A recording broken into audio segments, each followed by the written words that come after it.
again. Oh, my last bowl just hit me a little bit. I guess my pre-gaming worked. Ooh. What are you smoking this evening, Mr. Graham? All right, take your time. I'll just make my own drink. Hi, folks. Welcome to another episode of Drunk Thoughts, High Opinions, Cocaine Comments, Mushroom Moments, Mushroom Musings, and whatever other drug that tickles your fancy this evening. Just make sure you do it smart. I'm your not as drunk as I should be host right now, Corey Rokes. Oop, that's that stumble awesome. Says otherwise. But I am your high opinions, Graham. Hi, Graham. I am quite high. And you asked me, my good sir, what I am smoking tonight. And I am Until you rudely took a hit from your bong. I'm smoking, excuse me, Pink Kush. More Pink Kush. Weren't you smoking that last week too? I bought a big batch. You stocked up, did you? I stocked up. Look. Respect. The thing is, think about it this way. What's the thing, Graham? When you're an alcoholic, and or say a wino. Let's be specific here. When you're a wino, you go out and you get a case of wine. Typically, a case of wine would be 12 bottles. 12 bottles. That is accurate. And typically, a case of wine would be at probably $150 to $200. Because usually they mark down the price, or they put off the price if you buy a full case at once. It's usually that's the deal that most wineries do. Speaking as the son of a former winemaker, and so that's the way they get you. They're like, oh, you can just stock up and you get more. The thing is with weed is just expensive. It's not like they make it like substantially cheaper the more you get. It's like, oh, we'll take off like 3% if you get double. You don't get a bundle deal. You can't go to Costco and buy. You can get bundle deals, but it's like it's not as big as like, oh, we're gonna take like 40% off a case of wine or shit like that, you know. So like when I stock up on weed, when I get even just 14 grams of weed, that'll last me way longer than I can barely 12... handle 1 gram in my life. Thank you very much. But 14 grams of weed lasts me way longer than 12 bottles of wine would last a wino. Because let's be honest, like if you're an alcoholic, you're probably going to be drinking at least a bottle to a bottle and a half of wine a night, and that means you're going to go through that supply in like. What? My math is terrible. Days. 7 days? 8 days? 9 days. Something like that. You're going to go through that very quickly. Smarter people than I could figure that question out. I bought this, and what did I say? The box of the case of wine was maybe $150 to $200. Yeah, I don't know where you get that math from, but that's the good wine, I guess. That's what we used to sell. That's what we used to sell. Yeah, you sold the good shit. Go to Costco and you're spending maybe like $75 on that case. Okay, fair enough. So with this weed, I buy. Fair enough. With this fine ganj, I'll spend fine like Chiba.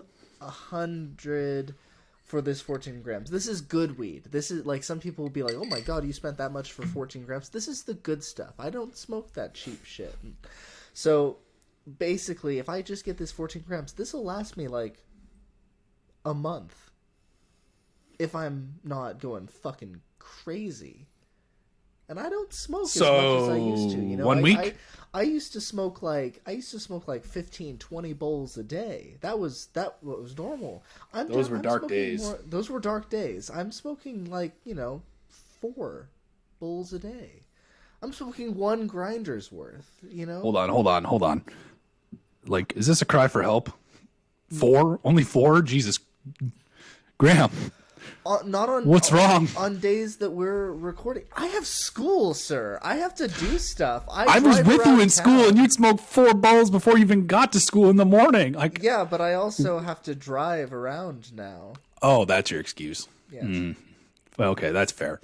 I was gonna say, like, I'd meet you up outside, like Timmy Ho's or JJ's for fucking coffee and a muffin, and you're just like, I've already smoked 4 bowls today, bro. Yep. I remember the days of cannabis culture. Oh, I loved it. I loved being around there. That was a fun place. I definitely enjoyed hanging out there. I'd go back. The dabs I would do there were legendary. Wait for it. We've talked about the dabs. They were absolutely legendary. We've discussed the dabs. We will not bring the dabs up again. I'll make you We do not speak of the dabs. I will make you do them again. We don't speak of the dabs. Words. Oh, Jesus. Speaking of Vancouver, I watched recently, again, the second Sonic the Hedgehog movie, which opens, I believe, on the campus of Vancouver Film School. Did you know that? I haven't seen the movie, but I did hear because Vancouver Film School made a big deal about it. Yeah, there's a scene where Sonic is on a roof, and it's supposed to be Seattle, but he's on a roof doing like these like Batman poses and stretches before he runs down and chases after villains, which is totally Vancouver. I could read signs like Granville Street, and I was like, ah! But yeah. He starts on a roof before he jumps down, and I'm like 90% sure it's the top of what is now the Sound Campus where we filmed Glow Girl versus Confusio. Oh, is it? I think. Don't quote me and don't at me, and if I'm wrong, fuck you. I don't care. But I'm going to choose to believe. Yeah, nobody's listening. I'm choosing to believe it was the VFS campus. So that was exciting to see that. And man, that movie is fun. Like, that is a fun video game adaptation movie. You say you haven't seen it yet? I haven't seen it yet. I really I want to. I wanted to watch it with Reed, but Reed really did not give a shit about this first Sonic movie. He'd never even seen it, so I kept trying to get him to watch that so we could watch the second one, and he just never wanted to, and so I never kind of had the motivation to watch it. Reed Robertson, if you're listening, you need to go fucking watch that movie, and you need to be high as balls for it. Watch the fucking Sonic movies. Watch the Sonic movies with Graham, high as balls. Trust me, speaking from experience, it is the truest way to watch the first film. I'm high as shit. I'm going to screen grab this and send it to him, because he's probably not going to listen to it, but I'll just send this to him. Just send him the time code. Just put, like, when we put it on YouTube, send him the time code. Be like, watch the next, 3 minutes of material. Watch this part. Just send him that and, go with it. But yeah, because that first movie... Or he will listen to it because he's offered to cut up some stuff in...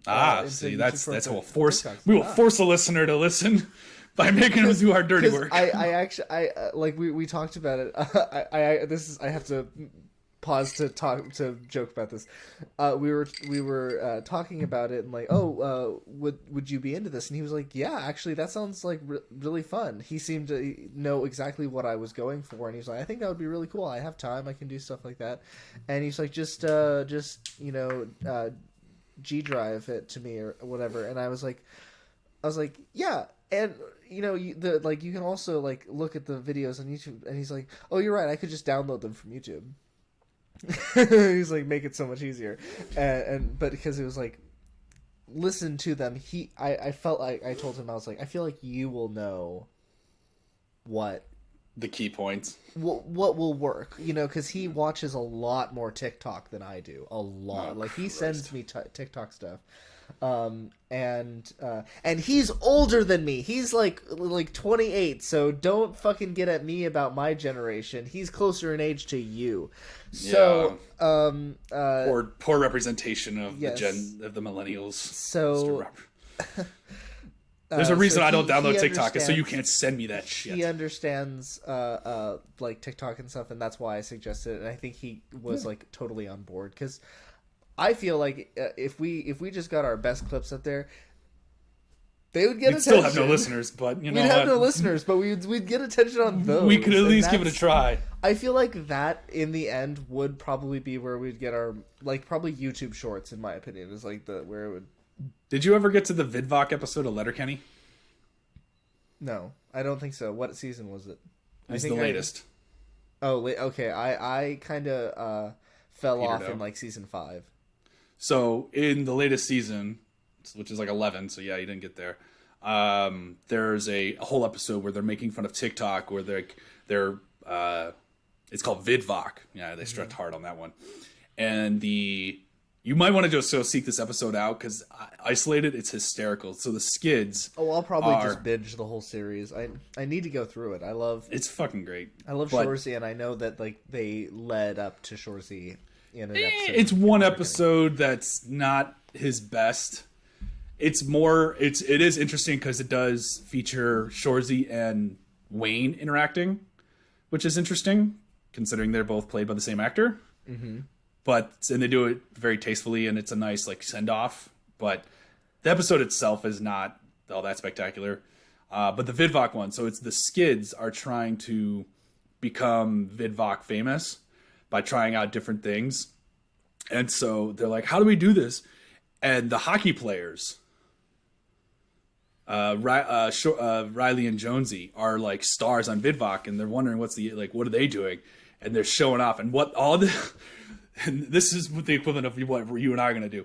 They're like, it's all about the butts, boys. And what they're doing is they have gym shorts on and they're hiking them up over their butt cheeks so it looks like they're wearing a thong. And then they're just flexing their ass cheeks on camera in time with this like heavy bassy music. So it's like, bow, bow, bow, bow. And they're just flexing their cheeks in sync. It's like Terry in bouncing his tits in but they're just flexing, and it just shows them doing that like all around town, like on the highway. And like, the camera just dollies from left to right across the screen, and they're just like standing in the power pose, flexing their butt cheeks in the time with the music.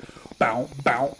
So it's just fucking hysterical. Like that's what's like gaining attention. And so the Skids try a bunch of things, including possibly one of my favorite scenes in Letterkenny, where what they do is they decide to do snort coke, but they do it like on a playground using the equipment. So like they split it on the slide, and Stuart rides down the slide, and it's just like down the fucking slide.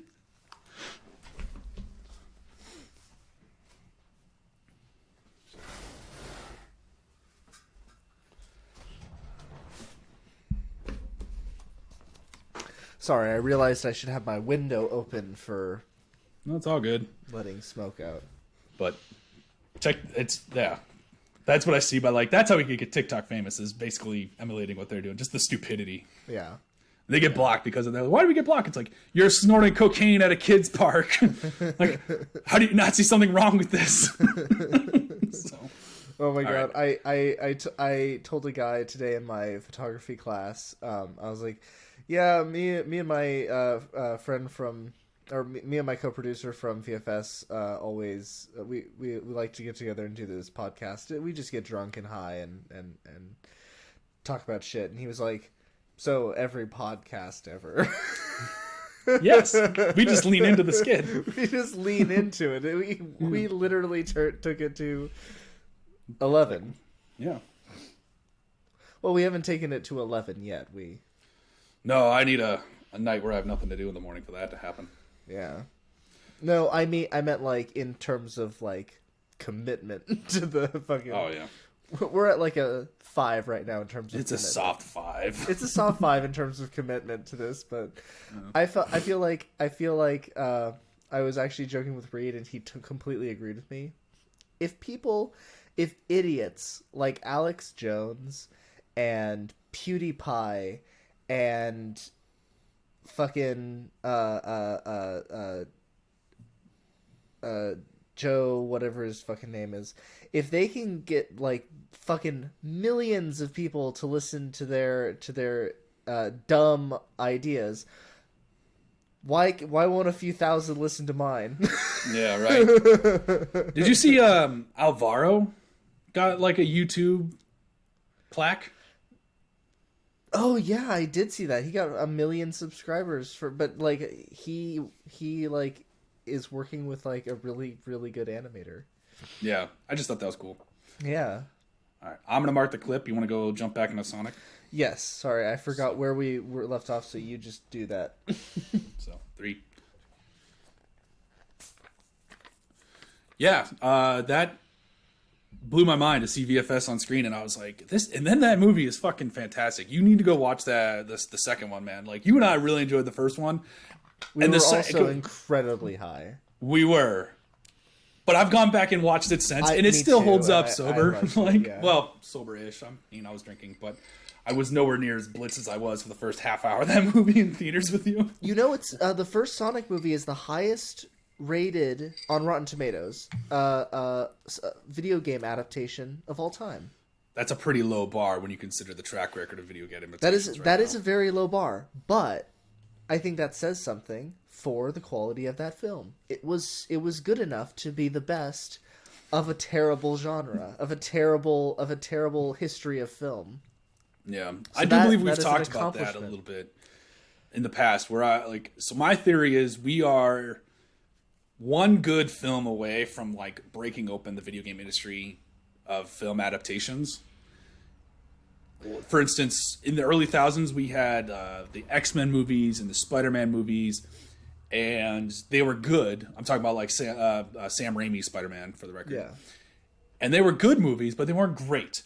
And then you had a movie called Iron Man come out, and it just blew open comic book movies, along with like the Batman Begins with Christian Bale. Those kind of like were those were the ramp up. Those were the getting up there. The Dark Knight, still considered one of the best movies of all time. But you had Iron Man come out and just figured out the formula for a great comic book movie. And almost every origin story of Marvel has basically followed that same formula. I think we're doing the same thing right now for video game movies, where we're in that X-Men, Spider-Man phase, where we're getting good movies, and it's just going to take one to make it great. So Sonic was a good movie, and Sonic 2 was fucking hysterical. I loved it. I think you should check it out. You're going to laugh your ass Oh, off. I plan on watching it. I plan on having a good time. But the one that's got me is the Super Mario Brothers movie, which we just got a trailer for from DreamWorks Illumination, the same folks who brought us Despicable Me. What are your opinions on this one there, G-Man? So, when it comes to video games, it's a very, very different medium from books and film. Books are easier to adapt to film.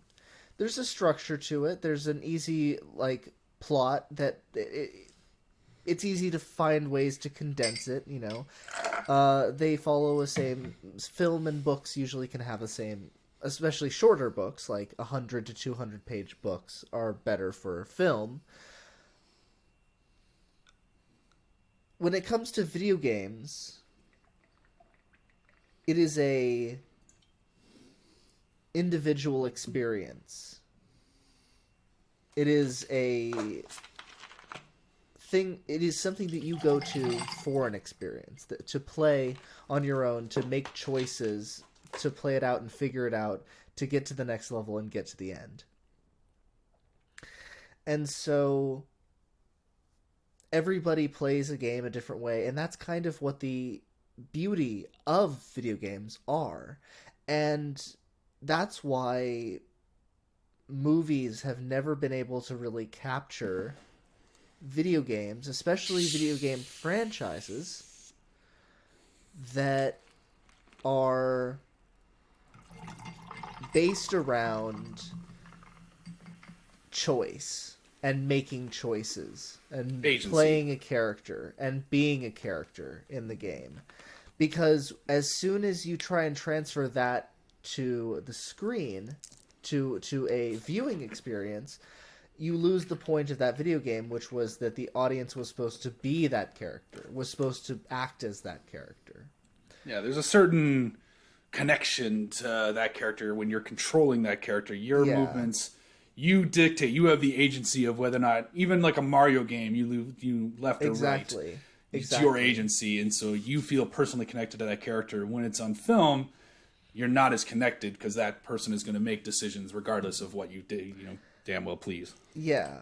So my thought is that stay in your. sorry, fucking my realm. opinion is that this film, this new Mario movie, is just gonna be another CGI hashed around film with popular actors. Holy shit, is that voicing, cast stacked? Yeah, stacked cast, voicing characters that not all of them should be voicing. I won't name names yet, but We'll get there. But we'll Spoilers. definitely get there. But Now you're just a tease. this for this franchise, I don't think that this is a proper format for it. I think that video games are the format for this franchise. They may prove me wrong, but I don't know if you could ever make the playing a Mario game experience the same for the screen, because the Mario experience is kind Mario of experience like is Dark Souls. moving. You're trying to get to the next checkpoint. You're trying to get to the next checkpoint, and you keep fucking up, and you keep learning the pattern, and keep learning what you need to do, and then you get to the next checkpoint, and then you go again. You get to the next checkpoint. And Mario Dark Souls game. Holy shit. yeah. Everything is a Souls-like. Everything is a Souls-like. I'm gonna need. You keep talking. I'm gonna just drink to not think about that. Yeah, yeah. So, I'm not sure what is gonna happen with this film, but I don't think it's gonna be good. I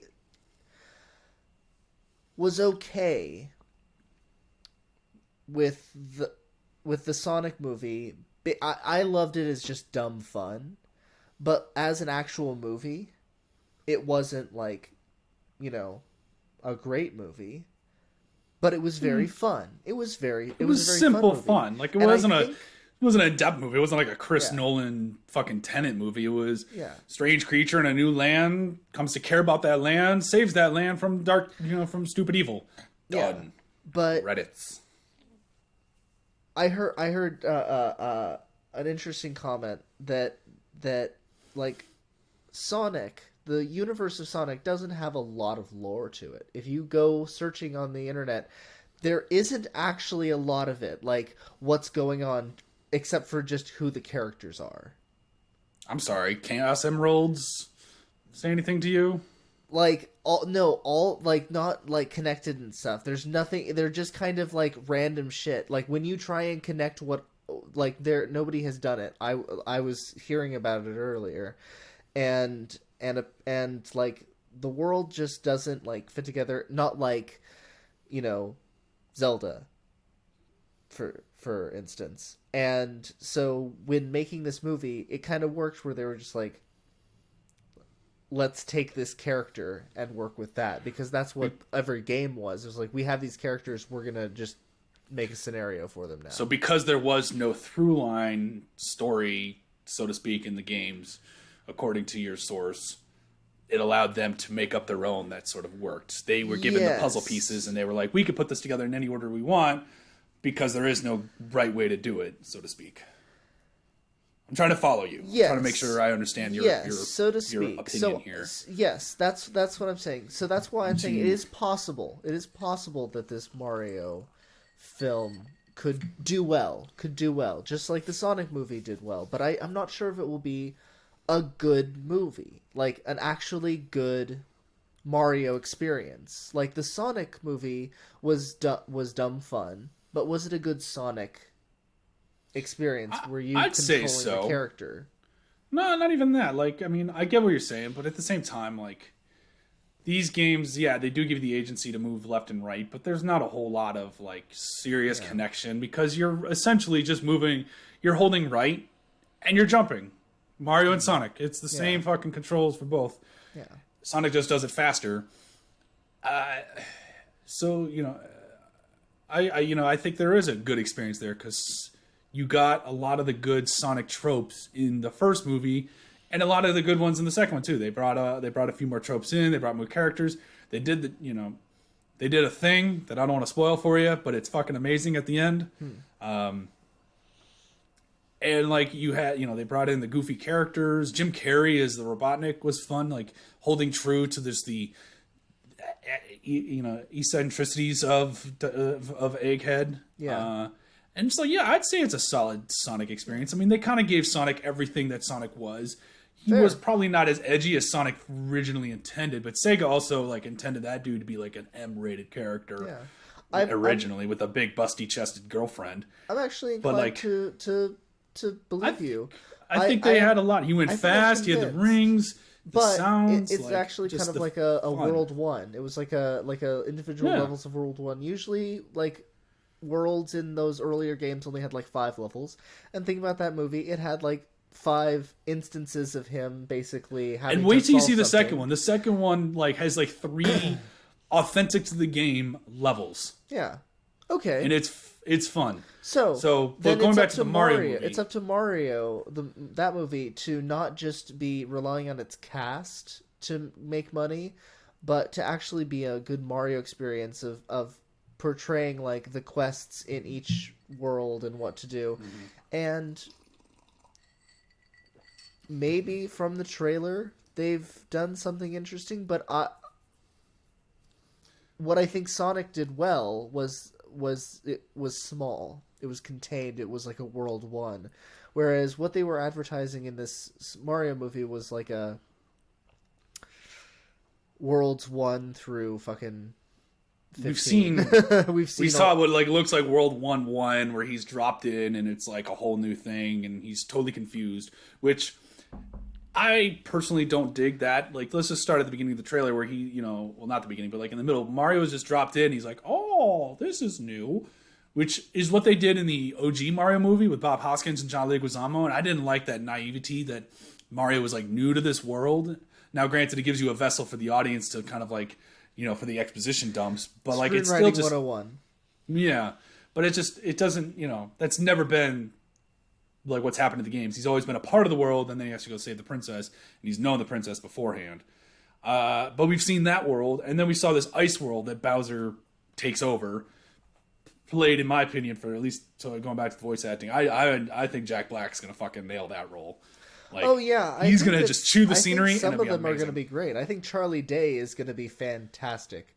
Is he Luigi? Yes. I was wondering who that was. Chris Pratt. Like, I heard his. I knew that he had been cast, but I'd kind of forgotten. And then I heard his just exasperated like screams as he was like, or gasps as he was like scrambling through the woods.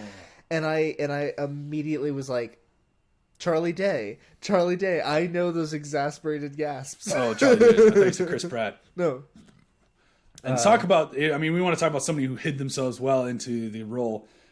Keegan-Michael Key as Toad. I didn't even think of that. Fuck. I didn't even that think was of weird. it. He's like, at one point he's like, no, don't eat that. It'll kill you. Actually, no, just kidding. That one's going to be good to go. And I'm like, oh my God. I didn't realize it was Keegan. I liked Toad. Yeah. I always liked Toad. Toad is just my favorite character in the Mario universe, so I automatically like Toad in any representation. I think he'll be working. And we'll touch on Chris Pratt last. But one character we did not see in the trailer, but that I don't know what the word would be, cautious about, is Seth Rogen as Donkey Kong. Yeah, that pretty much sums it up right there, what you just did. It's a casting. I love Seth Rogen, don't get me wrong, but like wait, hold on. I'm gonna say something outrageous right now. Outrageous, you say? I am an outrageous creation, so nice plug. What if Seth Rogen does something different? I no, that's not gonna happen. I'm pretty sure hell would freeze over and the universe would implode. just saying, like, if he's not, he probably wait. Actually, maybe that's why, because that's what Donkey Kong is supposed to sound like. They were like, Donkey Kong is supposed to smoke weed. What? Oh my God! What if? When the filmmakers in Japan behind this were like choosing American actors for it, they were like, "Oh my God, Seth Rogen. Seth Rogen has the amazing ho ho ho ho ho laugh. We should use that as Donkey Kong." We joke, but that's probably how it went down. That's right. Like it's he's like it sounds like Donkey Kong.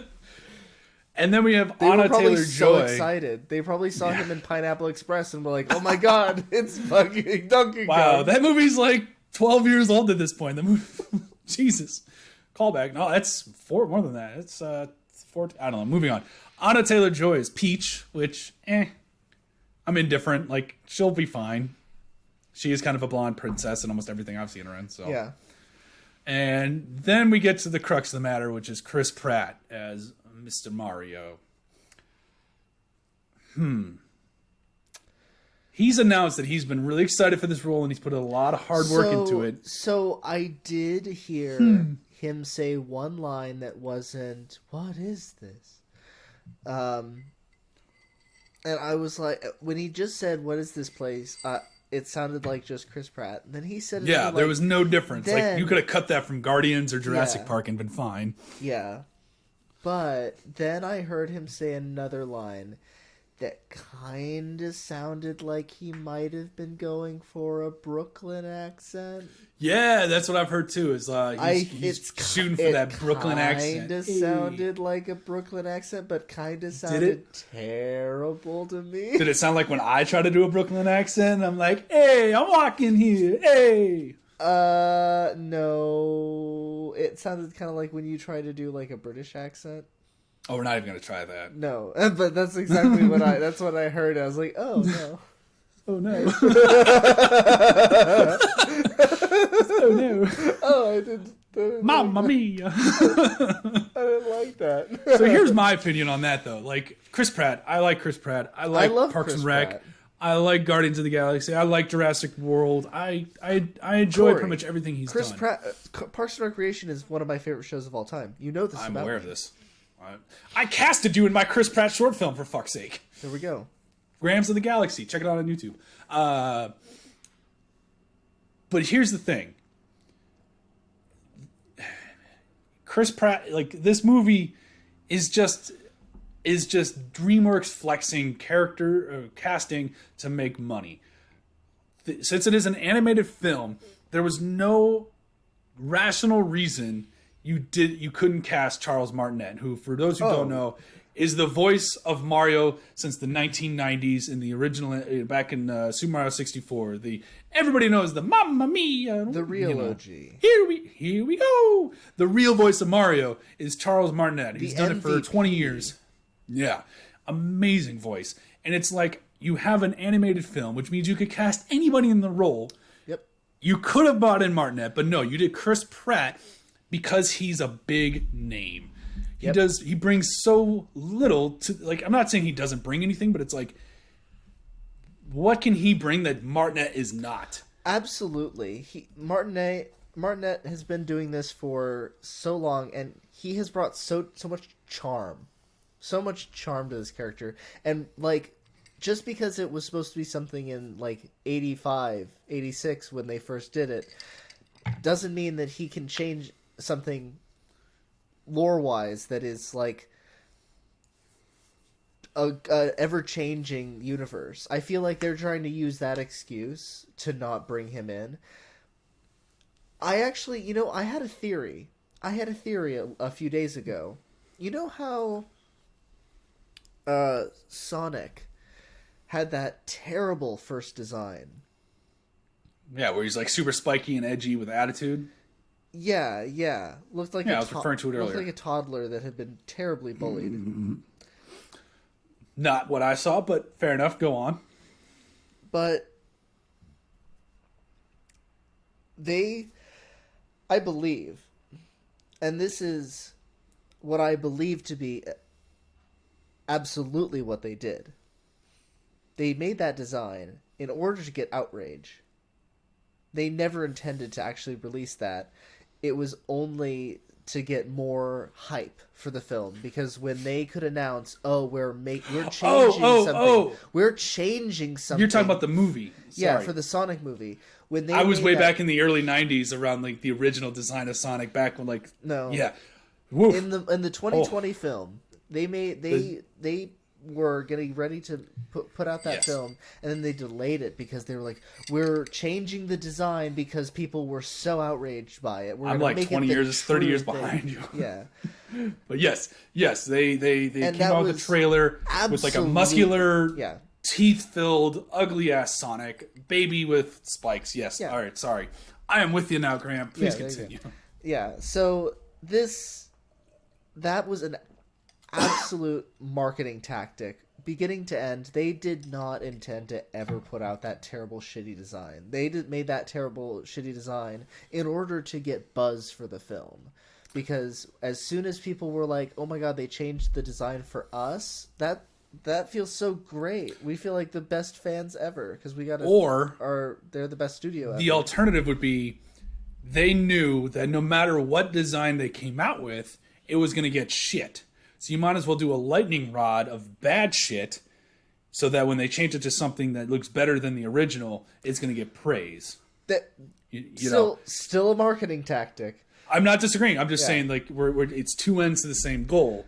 So, one aspect is, they're listening to us. The other aspect could be, if they had come out originally with the design that we now got, people would still shit on it, and they're like, all right, where do we go from there? But if you purposefully give them something to throw feces at, then they're like, and then we changed it. Look how good this looks compared to the other one. Haha, it's the bait and switch, basically. Yeah. Like, it was always the original intention to have this design that we currently have, but they purposefully put out a bad design so that when they changed it to the Gona, it's like Coke, New Coke. You remember that marketing ploy back in the 80s? Oh, you weren't around then. No, I don't remember it, but I've heard of it, and I'm aware of it. Yeah, where you switch it, and then you go back to classic, and everybody's like, aha, that looks so much better. Thank you so much, Coke, and thank you, Sega, for listening to us and giving us a design that we can get behind. We have things like Coke Original.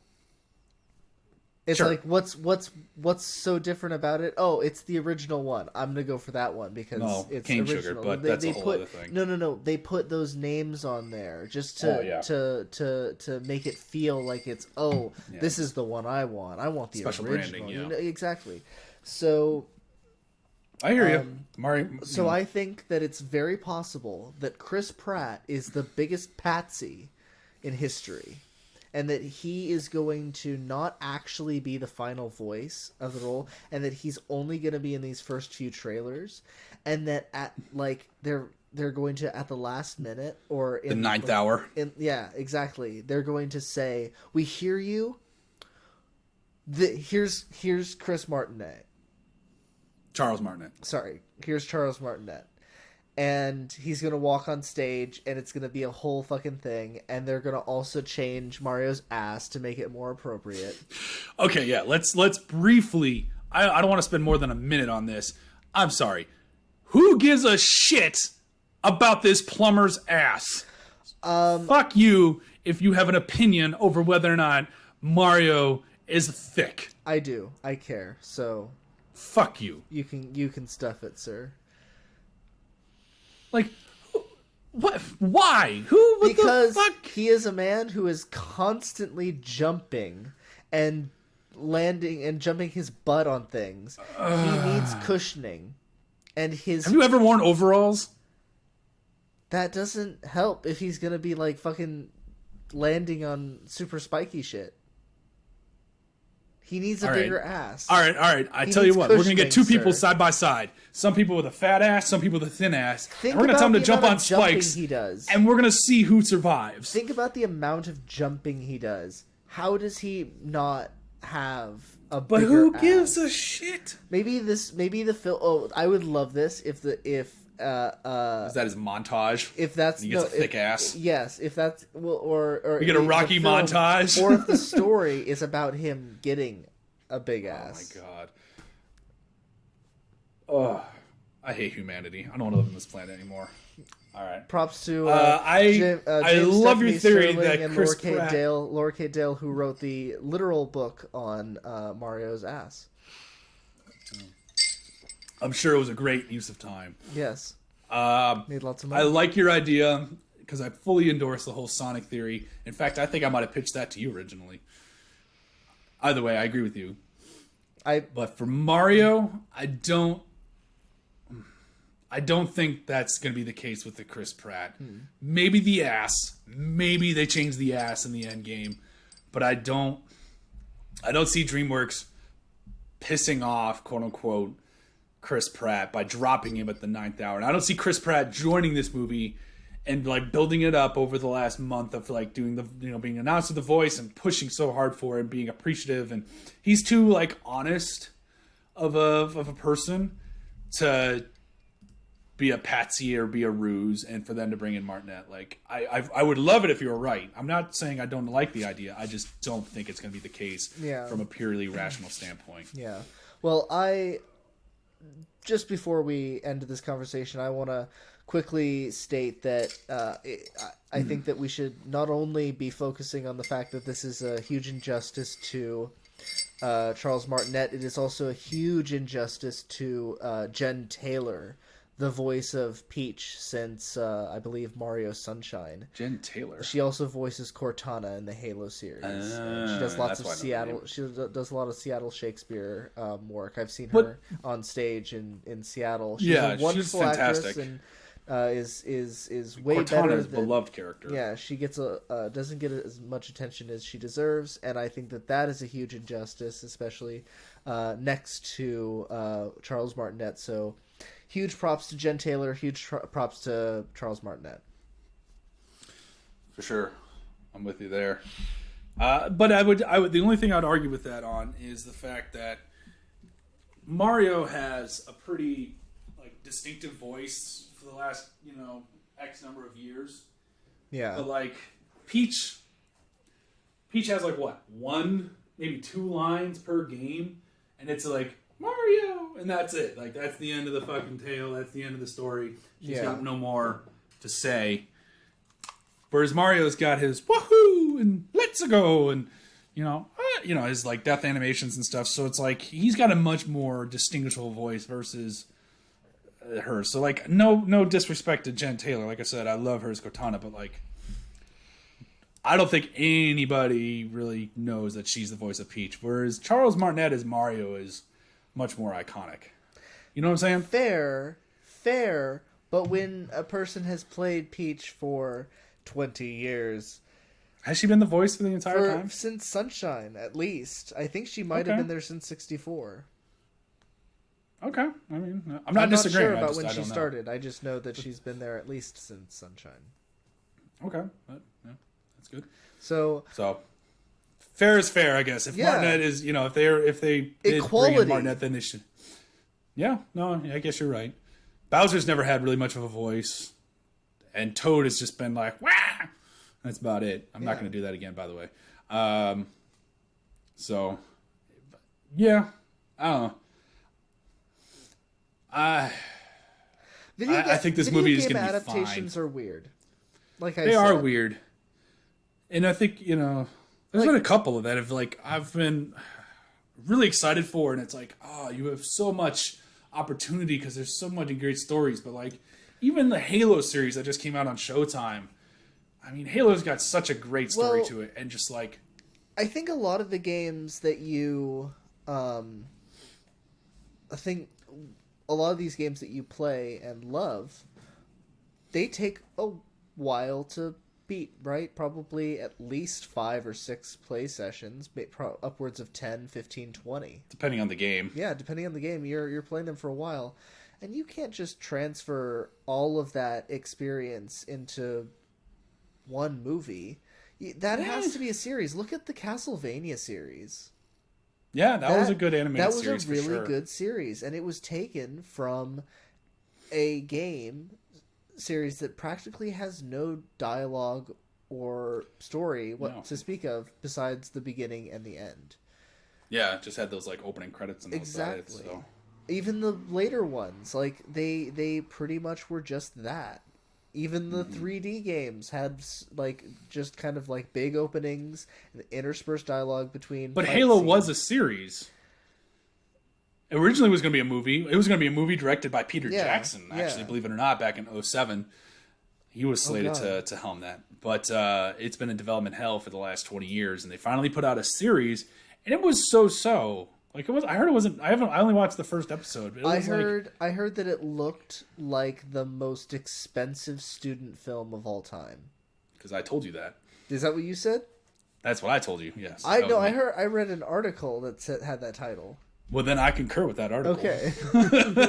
I 100% agree with that article.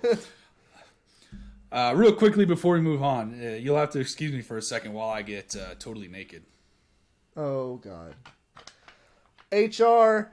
Oh, wait. We don't have an HR. Fuck! I am HR, bitch. Oh, no. I'm about to crack a beer. Huge conflict of interest.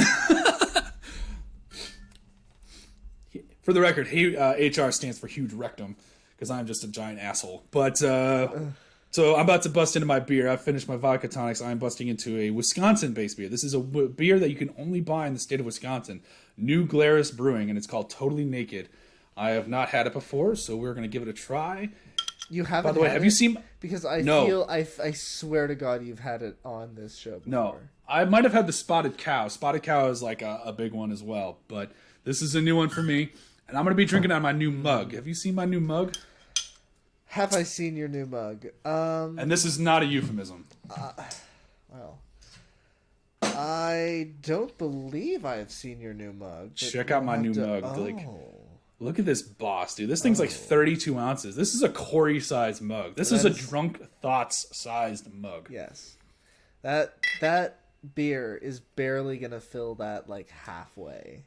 It'll be a third. I said, I yeah. think it's a 36-ounce mug, actually, not 32.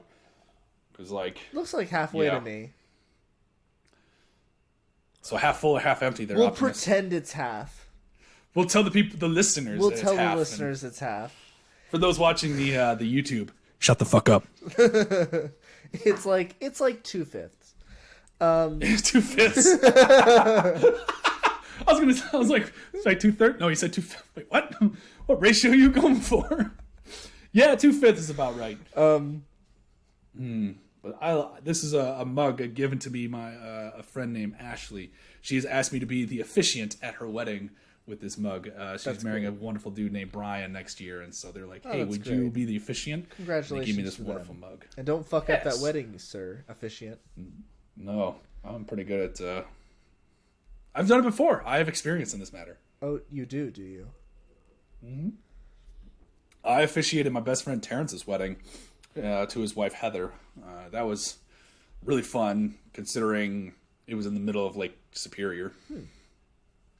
So we were supposed to go out, like when we location scouted, and Heather showed me the spot. She was like, "Yeah, we're gonna walk through Lake Superior out to this rock. It's gonna be gorgeous." And I was like, "All right, yeah." And the water is only like ankle deep, so you just wear some sandals, you're good to go. And the wedding party would stand on the beach. The rock was like maybe 10, 15, 20 feet out in the water. And she's like, "Hey, just be heard. You've got a loud voice, make it heard." And I was like, "No problem." Yeah. So the next day comes, we had scouted in the afternoon, but the wedding was in the morning. So we go out there, and we forgot about a little thing called the tide. So, of course, when we scouted, the tide was out. But when we had the wedding, the tide was in, which meant the ankle-deep water was like waist-deep for me. And I'm 6 foot tall, so we're talking pretty high up, near boob level for, the girls in the party. And so, yeah, we didn't make it to the rock. So we went like 5-10 feet out in the water and basically held what looked like a baptism. But it worked. So, and I am now going to officiate Ashley's wedding, and I'm really excited. So they gave me this nice mug that even has my silhouette on it. They etched my silhouette. Oh, that's great. That's actually you? Or that's actually my silhouette taken from a picture from the Huskies pep band at Michigan Tech. Ah, I think I recognize the photo. I think you've shown me that photo. Yeah. It's if you Google Huskies pep band, it's like one of the first 10 photos to pop up. I'm sitting there with my fist up in the air. So that's actually me. I was like, that's super dope. And then the other side has the Huskies pep band logo. Yeah. So that's fun. That mug reminds me of when I was in Munich. There was a square in Munich that I went to that was just all beer. It all was beer.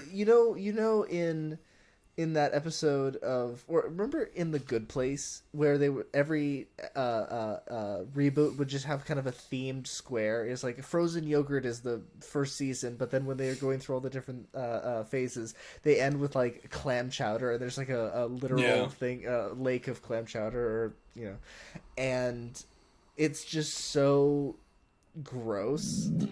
like I love clam chowder, but that concept was fucking gross. It's just them like dunking a cup into a clam chowder, and Could you imagine being on that set? And like, obviously that's not real clam chowder, but just being like having to make that out of God knows what. And so when I was in Munich, there was a square that kind of felt like that, where it was beautiful old German authentic stone and woodwork.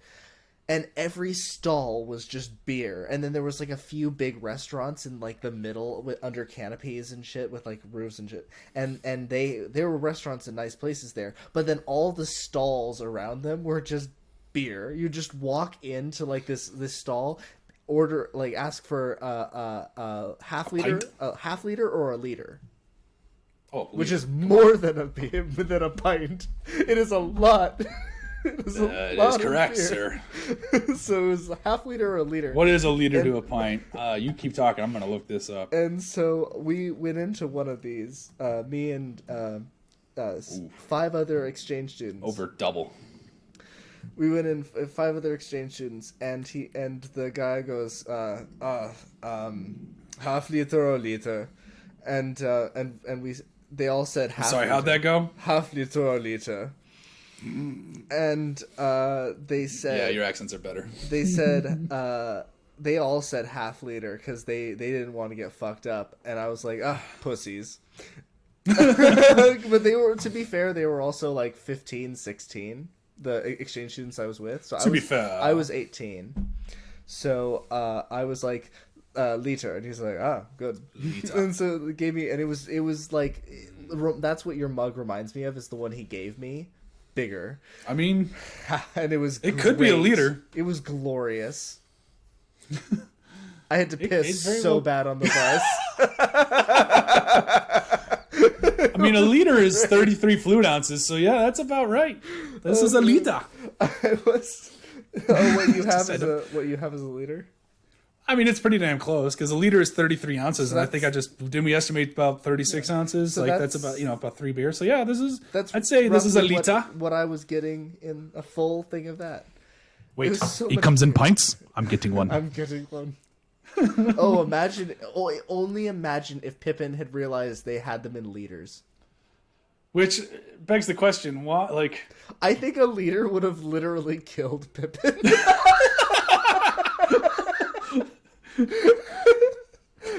If you followed the lore of Lord of the Rings, of Tolkien's Lord of the Rings, then like they're small, they drink a lot, but like they drink a lot for their body size. Yeah, a pint is probably a liter, like the equivalent of a liter to us is a pint to a hobbit. Yeah, exactly. A pint to him was like, oh my god. That's more beer than I've ever heard of. If he had a liter, it would probably fucking murder him. Jesus. Or at least put him down. Like, and considering how much weed those guys smoked, yeah. Oh my god. They were fucked up for most of that trip. Tolkien rant, it's absolutely weed. Like, oh yeah. No ifs, ands, or buts. That is marijuana. That is the cannabis. That is the weed that they are smoking there. It's weed. I don't know if it's marijuana, but hemp. It's weed. Yeah, hemp maybe. I don't think it's a marijuana, but it's definitely a weed, and it's definitely a get you high. They're mostly. I mean, look at that scene where they're smoking. They're mostly smoking hemp. It's bad weed. East Farthing. It's bad. Like, they're weed. getting high. They're usually. I love that extended version of Lord of the Rings where they're smoking the leaf and like Treebeard comes by and like smells it and he's like, and just starts judging them. Well, because they're burning. And they're just giggling on side. They're burning his dead ancestors. Yeah. He's like, should we share some with Treebeard? He's like, nah, dead relative and all. Yeah, exactly. Hysterical. Going back to Peter Jackson and Halo. Look at that. We tied it back. I like it. But. Some other video game adaptations. Yeah. What did you ever see the Assassin's Creed movie? I did not. I had no interest. As you know, I really, as much as I tried to force myself to love Assassin's Creed, I just couldn't. Now, is that because you hate Ubisoft or just because you never got the game? This was before I fell into the rabbit hole of the video game industry's politics. Fair enough. But I just... going back to the first game, I played the first game when we had it on Xbox 360. I could never figure out just the flow of the game, what it wanted me to do, and then it continued every single game I wanted to. I thought it was so cool. The costumes are so cool. The character concepts are so cool. But every single game I've ever played in that series, I just can't find the flow or what I want out of it. You know. Which ones did you play? I have played 1. I have played. What's the sequel to 2? That's not like Brotherhood. Brotherhood. I have played bits. Actually, quite a bit of 4. Black Flag. Okay. And then I have played probably. I've played the first bit of Origins several times. Like, I've played the tutorial about 4 times or so, but I've gotten so far about 7 or 8 hours. No, I've gotten out of the first area. That's basically it, and I got bored. Okay, you know, so fair enough. That like they're too open world in a bad way. Like, it is possible to do a completely. I'm like, wait a minute, hold on. You played Skyrim. You love Skyrim, and that's too open world for you. Skyrim is like way better. For all the shit I give Bethesda, Skyrim is way better at plotting like stuff without putting markers and shit everywhere. They are really good at the just first letting one you flow and go and get all the stuff you need to do. It was go places and stuff. Like I consider Skyrim more of a sandbox game, and then open world game would be more like Horizon Zero Dawn or Ghost of Tsushima. Origins was trying to do both, and it just kind of half-assed both. Yes. And so I think it definitely didn't work on that front. And we could spend all night here talking about I could try to convince you otherwise, but I think we should focus on video game adaptations. So we'll move on. If you didn't enjoy that, the movie had such promise. It started strong and then just quickly goes downhill and goes in weird places. The writing just wasn't great. But Netflix is doing a new series, so I'm hoping that they, do what they did with like Castlevania, and since they give it the time to breathe and collect the lore, because the lore is quite extensive in those games, they can really touch on what made them special. Yeah. Some other good ones. I'm looking at a list here, some video game adaptations, and I just want some of your high opinions. What about like Warcraft? Do you see that one? Not in its entirety. But every single clip I've ever seen from it just looked awful. Really? From what aspect? CGI, cinematography. Really? Acting. Okay. Everything, like, the CGI to me looked so fake and CGI-y. There was just something so off about everything. Like, I was like, I would have preferred just a full movie of done in the style of their cinematics. That would have been better. That would have been better. They've already established that style. I'm going to disagree with you. I honestly, like the CGI, I think actually worked pretty well considering it came out a couple of years ago. 2018? Duncan Jones. No, it was way earlier than that. Was it? It was 2016. 2016. Okay, it felt like we're talking 6 years. It looks actually a lot better than you think, in my opinion. Looked like looked like a 2008 film to me. Yeah, that's fair. And maybe I was watching on like DVD on a lower quality TV. Maybe watching it nowadays, my tune would change. But I thought the CGI was good, and the cinematography was. TV. I might have to rewatch it. I do own it, but I just don't remember if I own it on Blu-ray or DVD. And we'll talk about the quality then. But like, yeah, another game that just has a lot of lore that you can't tell in 2 hours. And Duncan Jones did a really great job towing the line of like showing that neither side is really the good or the bad. They're just kind of at war with each other. Yeah. But humanizing or orcicizing, whichever race you want to go with, Horde or Alliance, showing each side has their own motivations and heroes. And I love that. And I still say Get DB Weiss and David Benioff, the showrunners from Game of Thrones, the original series. Give them the reins of Warcraft, or at least the creative juices behind from Game of Thrones. Because I feel like if you did Warcraft in that style of a show, it could be really good. Where you have a giant cast of characters interacting and not interacting all across the world. Because the movie focused on like 3 main people, maybe 4. But there are so many key players into the lore of Warcraft, just like Game of Thrones, that if you balanced it out right and showcased all the sides of that war, where there are no protagonists or antagonists, just different opinions and different sides of the coin and the rationales, it could work very well. And remember, those two, D.B. Weiss and Benioff, did a good job with a story that's already been plotted out. Yeah. I'm not. It's when you give them free reign to go creative. That's when they suffer. You're looking skeptical though, so why don't you give me some high opinions on that? I will give you some high opinions. I'm going to tie it back to what I was talking about earlier about video games being about player experience and player choice, and no game fits that more perfectly than World of Warcraft. I have played 20 different characters in that game, and every single experience was different, even doing the same shit. And what would be more interesting to me to represent the player experience of that game? You can still do lore, and you can still add the like story and stuff, but what would be more interesting would be to create that kind of that story, a group of people banding together and going through this world. The story is not presented outright. The quests do not seem like a story. It's as you go and occasionally get like quests from the king and whatnot. And he's like, "Oh, we need you to do this." Okay, we'll go do that then.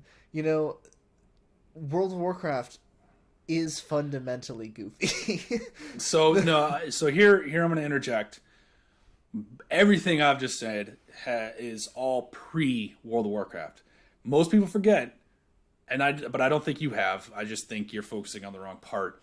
That there were 5 games, technically, if you count expansions as individual games. If not, then we'll just say 3 games of story, lore, and gameplay before World of Warcraft. Warcraft 1, 2, and 3 were just chock full. And those games were RTSs where you controlled a party of people. You controlled like the entire army while you had your hero, and you just destroyed the other person, or you had little sets of goals. But like those were chock full of story. And there's so much lore there. So that's what I'm talking about focusing on. Not the World of Warcraft part. I'm talking about the stuff that happens before World of Warcraft or concurrent. Fair enough. Because if you look into the lore, like, World of Warcraft features, let's see, Arthas as, the Lich King up in the north, and that's what the 3rd expansion focuses on, is you got to go kill Arthas. But his story begins in Warcraft 3. That's where you see him become the Lich King. So, like, focus on that part. Now, yes, when you hit the World of Warcraft lore, then it becomes a little bit more open-ended, and you have to get a little crazy. But there are just so many rich characters and story and history, and I just love the idea of creating a movie or a TV series that has no clear defined lines of good and bad. Okay, that's fair. I see what you're saying, but I'm not sure if doing it the Benioff and Weiss way would be the right I just way. give those guys what I think you said something earlier about how we're 1 or 2 movies away from the breakthrough in video games. I don't know if that's true. I think we're about 10 years away from the breakthrough on that. Or because I think that's when finally the people who have always been playing video games, not just the people who casually played it as kids, but the people who've always been playing games since like they were out of the womb, will be actually making films and like we're still getting there. We're trying to get to the level where we can make these games, but once we get to the point where we are the ones who fundamentally understand it. Our generation fundamentally understands video games. That is when, as filmmakers, we will it'll be that breakthrough, and that's when we'll start to have that consistency. We'll figure out the code, so to speak, on how to. I'm going to disagree with you there only for the sake of the podcast and the argument. All right. You realize I'm 33, and do you know how old Peter Jackson was when he made the epic that was Lord of the Rings? 36. Correct. Yeah. So that's technically, I mean, I started late, but like people who actually know what the fuck they're doing in film right now that are my age are pretty damn close. Fair enough. You said 1 to 2 films, which is a year. So I said 10 years, so meet in the middle. 4 years. 3 years. I'm really glad you're not a math major, bud. I was rounding up, dude, on purpose. Well, I'd be rounding down, because meeting in the middle would be 5 between 1 and 10. Whatever. And you're like 3, 4, like 5, like, wait, what? So not only is your math wrong, but your rounding is wrong. So anyway, stick to English. Let's see. Let's pick out a few other films here to quickly just dive into. Need for Speed with Breaking Bad's Aaron Paul. That was a hot piece of shit. The Resident Evil movies. All pieces of shit. Mila Jokovic. All pieces of shit. Prince of Persia with Gyllenhaal. Did you ever see that? No, I didn't. I did not care. All right, then let's go ahead and just skip that like everybody else did in that movie. Let's talk about Mila Jovovich for a moment. Her husband, Paul Anderson, not the good one, has made his You're such a catty bitch. has made his Paul Anderson has made his living making video game adaptations, unlike Paul Thomas Anderson, who has made his living making good movies. Most recently on the former Licorice the Pasta. Monster Hunter. Licorice Pasta for the good. Most recently, a Monster Hunter for the shitty. And Paul Anderson, the shitty. I don't know who has continued to give him a camera, but they need to be taken out and shot, and then the camera needs to be taken away from him. Like, I'm so tired. I'm so tired of seeing. No! Somebody genuinely needs to take the camera away from him. Like, it's not his problem. It's not his fault. So it's the person who keeps giving it to him. It's the person we keep who keeps enabling him. Yeah, we just should enable. Like, we don't give an alcoholic alcohol or beer. We try to give them support. We try to talk to them. We try to support them and help them through this. I beg to differ on that front, but fair enough. As he pulls I'm talking about people who are genuinely like in trouble for it, not people who are functioning. You know, people who are genuinely at risk. I prefer to think of me in denial. You're functioning, so that's what you think. So let's look at it as like, you know, you don't give a person who is struggling with alcoholism more alcohol. Let's put it that way. So struggling with alcoholism, you don't give them more alcohol. So this person, this analogy's gone off the rails. No, it's not. And I love it. This person, Paul Anderson, is struggling with filmography, and he is continuing to be like, people enable him. They give him. He's got to figure it out eventually. Come on, just go one more movie. 50, you got this. He's 50 at this point. He's fucked. Yeah, he's fucked. Exactly. If he hasn't figured his fucking shit out by this point. Like, that's the thing with the film industry. You have to make it within a certain window. It's between 12 and 50. If you haven't figured it out by 50, you're fucked. Okay, that was Graham's high-minded minute, but we're trigger warning.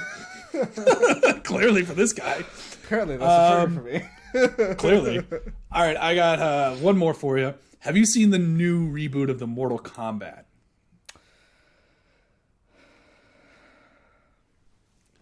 Have you? Just binary answer, yes or no. Yes. What did you think of it? I hated it. It was awful. See, I thought you'd dig it because it is so cheesy and stupid. Like, you're always about it leads into the stupid. It took itself too seriously but like was trying not to. I didn't understand it. I didn't understand what it was trying to do, and it was awful. Fair. Okay. I was hoping for you to be like, it was so bad that I loved it because it was just cheesy beyond all belief. That was the answer I was hoping for. That's the problem with there's so many characters, and they that's why they took it too seriously, and they insisted on having a fucking new character. Insisted on a fucking new character. Original character that nobody had fucking asked for to be the fish out of water character, the screenwriting 101 thing, the thing that everybody fucking every good screenwriter throws out fucking immediately. Fair. So all right, it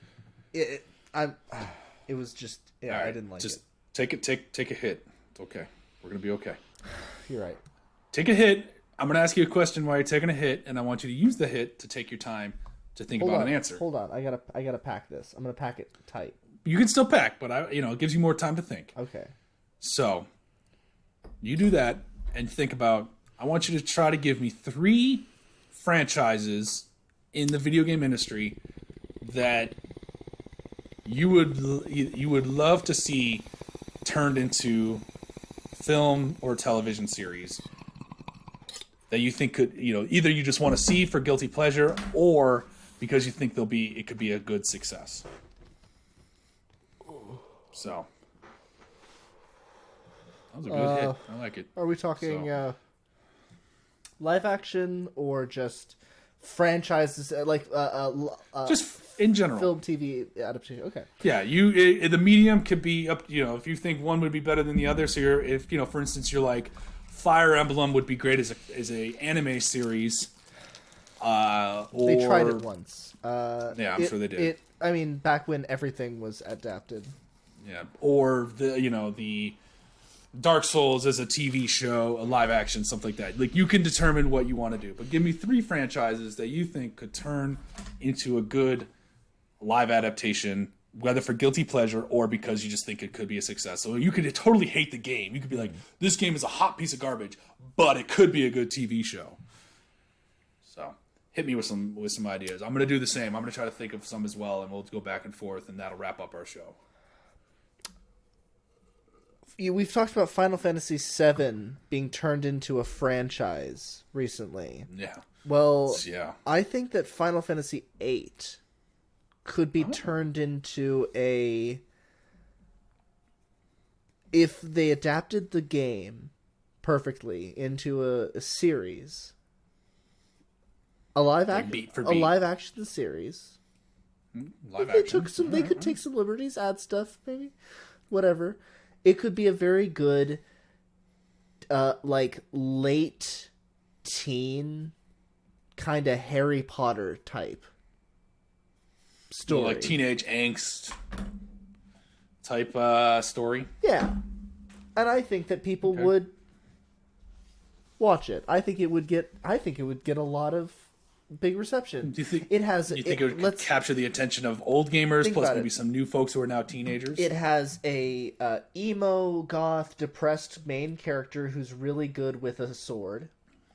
Who doesn't want to watch a show with that kind of lead? We've got a bubbly brunette girl who's technically a princess who fawns over him.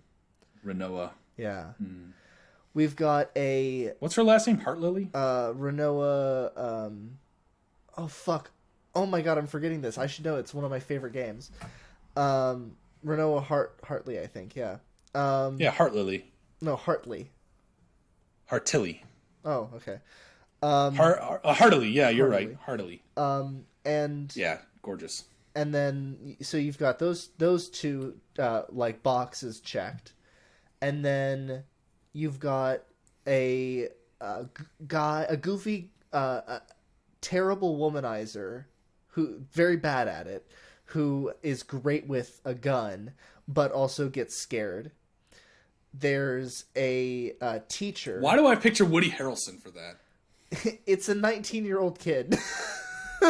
Still okay, like a fair enough. womanizer who's bad. Like, bad doesn't at it, just yeah. Woody Harrelson come to mind? Well, we'll say we need a young Woody Harrelson type. Aw, that's a Already but okay. balding. Already balding. You've got a teacher, a kind of nerdy teacher who's like super badass and knows everything about Quistis, everything, and is kind of into the main character, and so you've got a love triangle going on. That's great for fucking teenage viewership and adult viewership. Twilight, eat your heart out. Exactly. And then you've got like off the wall guy who thinks that he's so cool and is a actually good boxer, but he's so bad at impressing anybody, like everybody. He cannot impress people to save his soul, and that's what he so desperately wants to do. All right, so we got a nice cast of characters, a nice diverse it's a cast. wonderful cast of characters that would really capture an audience on the screen, I think. Okay. Well, I've already said Warcraft. I still think Warcraft would make a great TV show series if you did something like Game of Thrones, where you really you started with a small cast of characters and just constantly expanded out. It's just the interweaving of those characters and show and how they all it all plays together. Towards a climax to each season. So that's one answer. But excuse me, since I've already given that one, I'll give you another one. I'd love to see a horror, and I'm not a horror fan, so I want kudos for this. But I want to see a horror live action Metroid. I think Metroid could be a really good movie. I'm gonna agree with if you you took a lot of influence from suspense horror dynamics, where you don't see the villain all the time. It's kind of in the shadows. A lot of silence, and tension building and suspense, while also giving us a protagonist that is badass. You get this badass female who has got a tragic backstory of her parents getting killed by space pirates. Goofy as hell names. They might need to work on that one. But like, no, I like it. I like it when it's goofy like that. That's what makes that's goofy, what makes but games like Tales of Vesperia like so charming and goofy when they're just like, we're going to find pirates, me hearties. It's like, oh, that's so cute and goofy. But don't undercut it with the goofy, because like you can't. It's like pick a lane, and I don't think you can. I mean, you could call it Space Pirates, but like, you can't make it goofy. No, you have to keep it totally serious to keep the theme going of this woman's backstory of her parents being killed. Yeah, you keep it with the and now theme, she's but tracking. Keep it as Space Pirates. The Space Pirates are coming. You just have to say it seriously. It'll sound like Wet Hot though.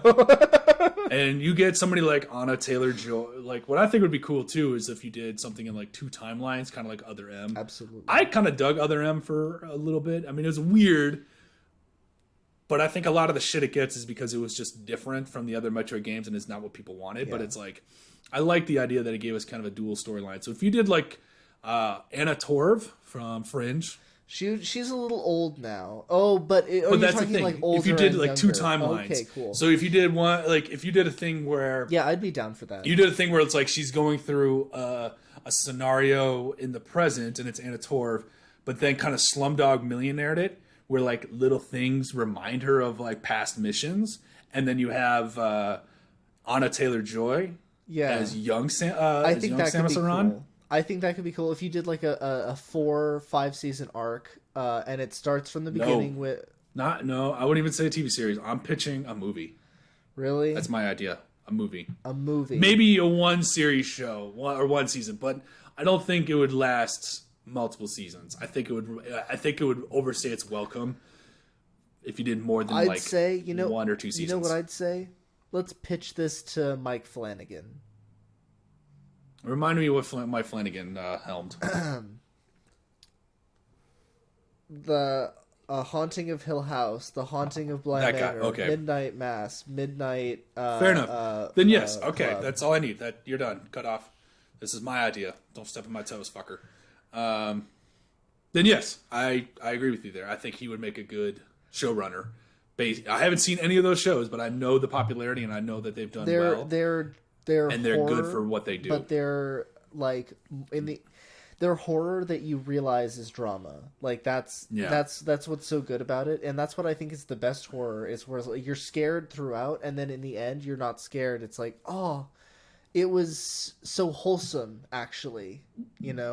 Fair enough. And like I've seen Haunting of Hill House and Haunting of Bly Manor. I'm going to watch Midnight Mass for this October. I don't know if I'm going to watch Midnight Club. Maybe I'll fit it in for this October, but probably going to push it to next October. I try to keep like my horror themes in October.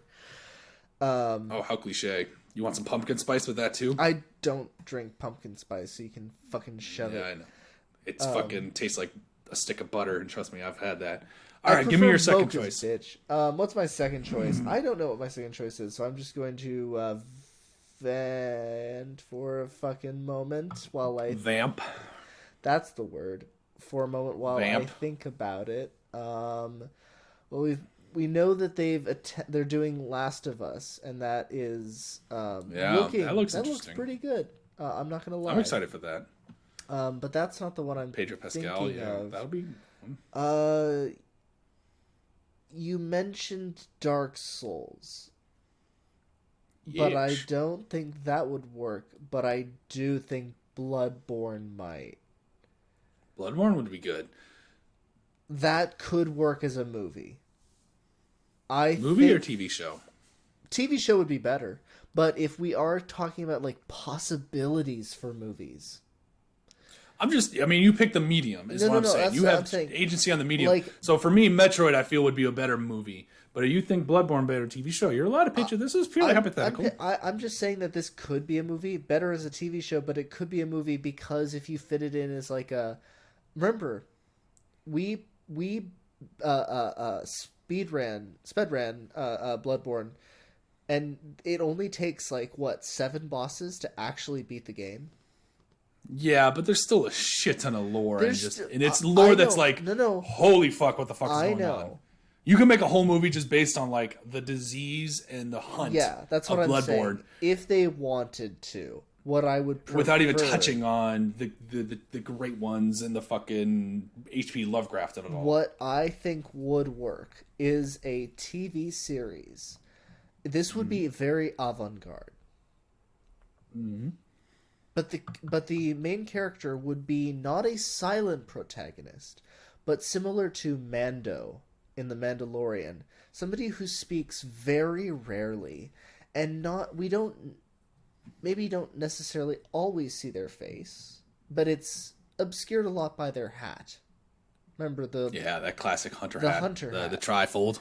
And what I think would be good is every encounter he is led by people. As he goes, he walks with people and they speak to him, or there's just silence.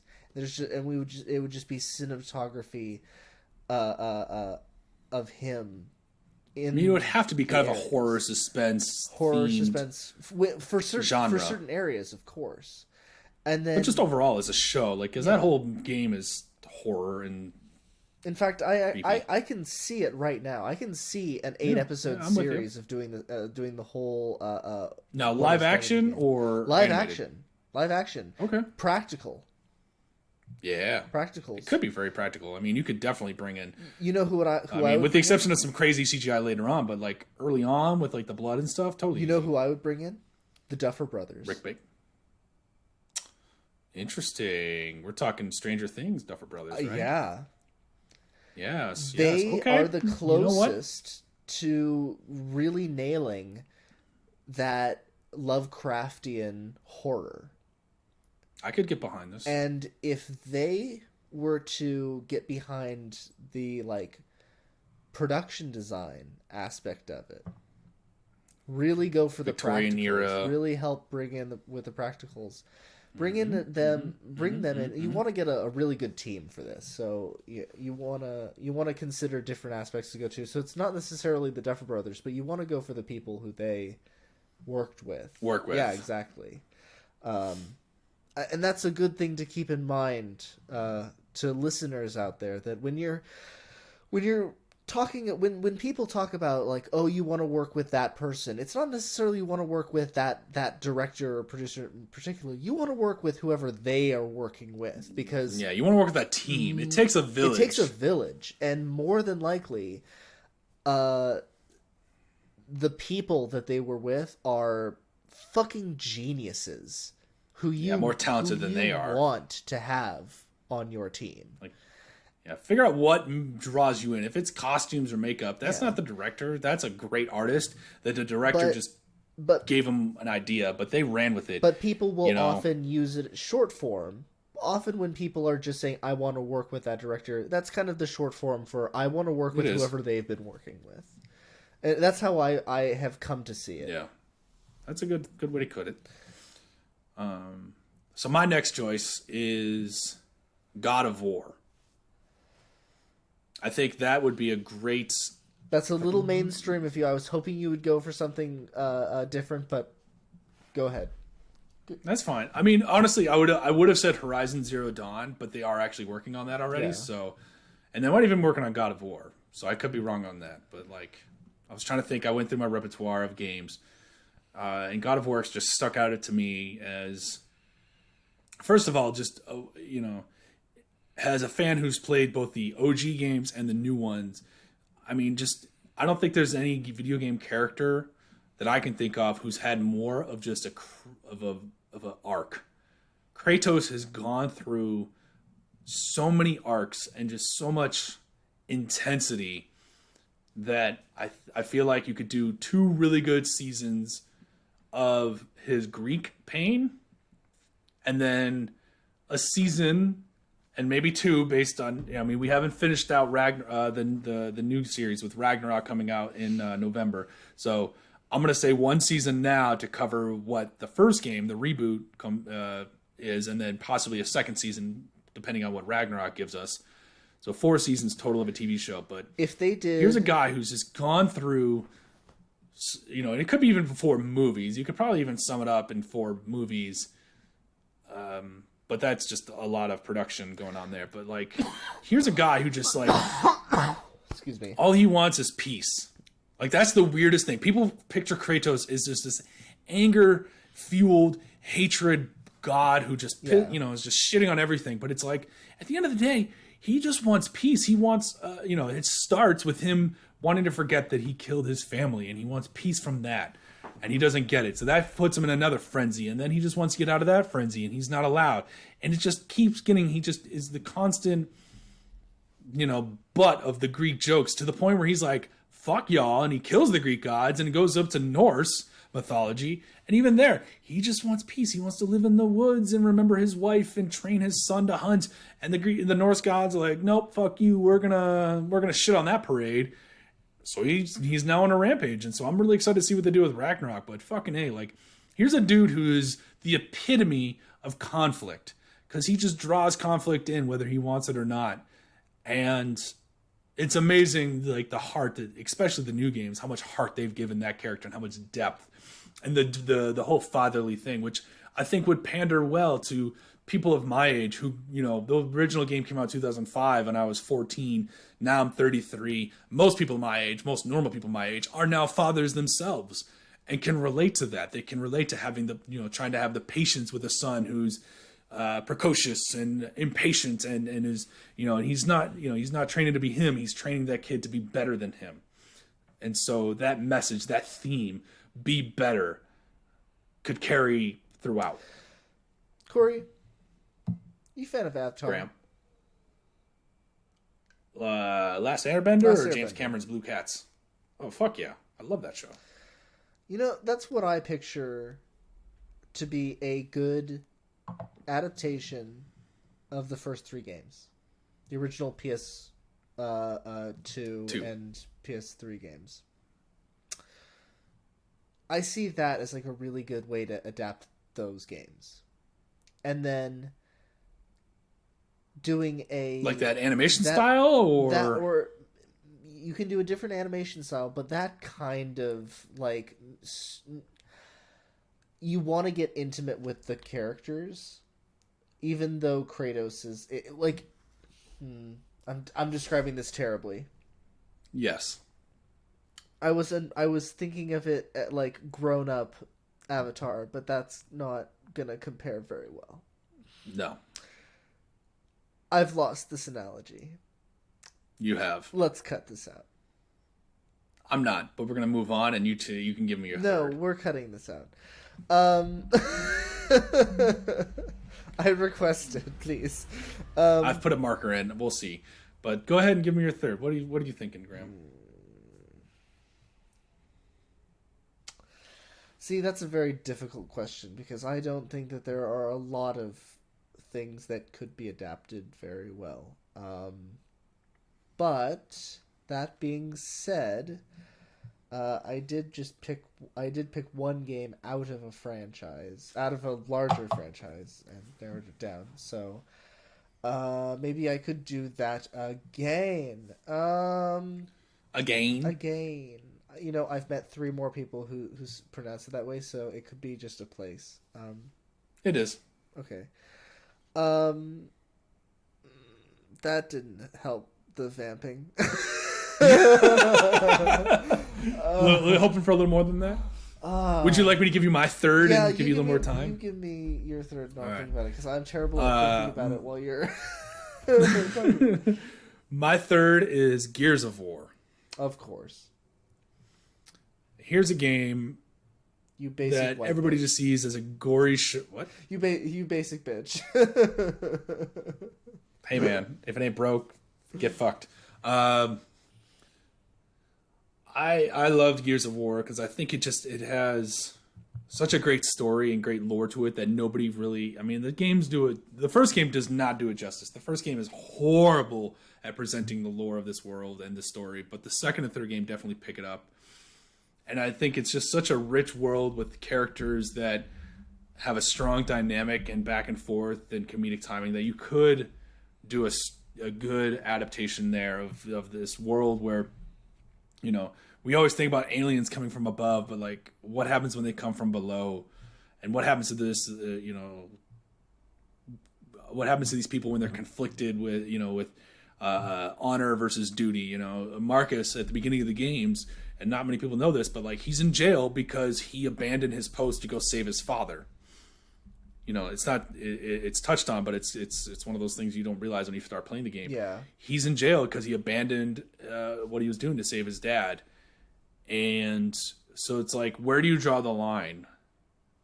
And that's, I think, where a live action TV series could do a good job is, you know, do you follow orders or do you follow what you believe is right?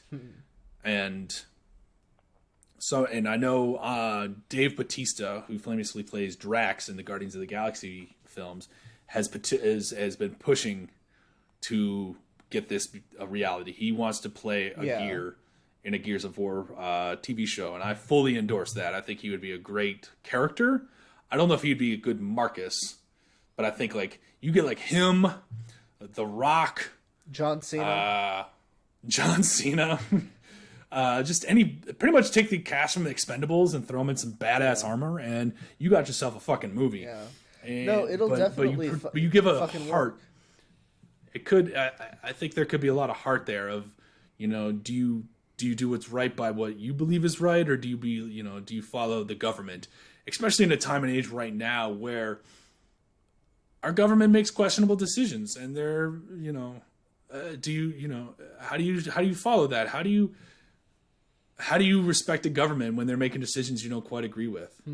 Yeah. And so it could be a good allegory show from that standpoint of, you know, are you just another cog, a cog in the wheel, pun intended, because the Gears are known as, you know, they're the government in the game is known as the cog, the coalition of ordered governments. Yeah. Or do you stand for yourself? Do you stand for something and stand for what's right? And so, you know, from that standpoint, plus the world is just badass. These monster dudes, you know, running around this giant armor with weapons that like a fucking gun with a chainsaw on it. Come on, it's badass. So from that standpoint, I think Gears would make an excellent television series. Yeah. Was that enough for you to think of a third one? Well, it was enough for me to think of pulling up my Steam library. Fair. So I'm gonna vamp. Cheater. I'm gonna vamp while looking at it. Hey, how's your Steam Deck treating you? Yeah, how's that for a vamp? Oh, that's actually that's an interesting story that I probably should just say right now. I was sick the first week that I had it, and clumsily, while I was lightheaded, dropped it, and the R1 button, for me, an avid From Software gamer, is an essential fucking button. Yeah, you tried to repair it. So, what happened? Well, I have the key. It's a big procedure. It's fucking heart surgery I have to do this thing. I literally have to like deconstruct the entire Steam Deck. Isn't it under warranty? Couldn't you just send it in? Every single link that they have is to go to this website for repair, and they were just like, do it. They give you very specific instructions on how to do it, but it's like 23 steps. So I'm just like, I need like a day where I'm like, okay, I have fucking 5 hours where I won't lose my shit. So yeah, that's given if you have your shit to begin with in the first place. Yeah, there we go, exactly. All right, that's enough vamping. So, you know what? You have been very mainstream, and I'm gonna jump on that bandwagon for this last one, and one that has company one that has actually been announced as happening, but you can't do that. But we don't know when it'll happen. So it could. I said you can't do Horizon because it's already been announced. So it's not. Pick something. It's not. Elder Scrolls. Oh. Elder Scrolls is apparently going to be made, I think, at Netflix. I don't know. Who knows these days? But that, if it was a toned down Game of Thrones type, that's what I'm going to call it. It's like a Souls-like. It's a Game of Thrones type. If they did like a toned down where it's the same kind of tone and vibe, but the violence is like 60% less traumatizing. If you've been watching House of the Dragon, which I have, shit's weak. Which if you've been watching House of the Dragon, they fucking go for it. The violence in this show, my god, is over the top. In the latest episode, a guy gets cut. His head gets cut off with a Valyrian steel sword. Siri just scared the shit out of me. Right here. So when they're like... the only thing left is like his tongue. And then the rest of his head is gone. Yeah, seen that. You saw that one? Awesome. No, but I haven't seen the show, but I've seen that done in other films and TV shows, so it's cool. I'm fine by it. Great. But it was so you don't want real. that, is what you're saying in Elder Scrolls. No. What I'm saying is that it wouldn't fit with the Elder Scrolls vibe. Elder Scrolls has always been a little not serious. Like, it's been all the characters PG-13. PG-13. There's always violence. A twinkle in the eyes of the characters. You know, like, oh no, my farm's been taken over by trolls. Whatever will I do? Like, there's always been kind of a like little goofiness. It's always been a little goofy, and I think that that's because it's like Lord of the Rings, where Lord of the Rings is a rich, vibrant world, but it's like the actual stories that he told were lighter and breezier around the characters. You know, it seems like the way he tells it seems a little lighter and breezier than some of the stories that came later, like Game of Thrones. Fair enough. So would this be a show based on any of the games? So like, would we open up and it's like, you're finally awake, huh?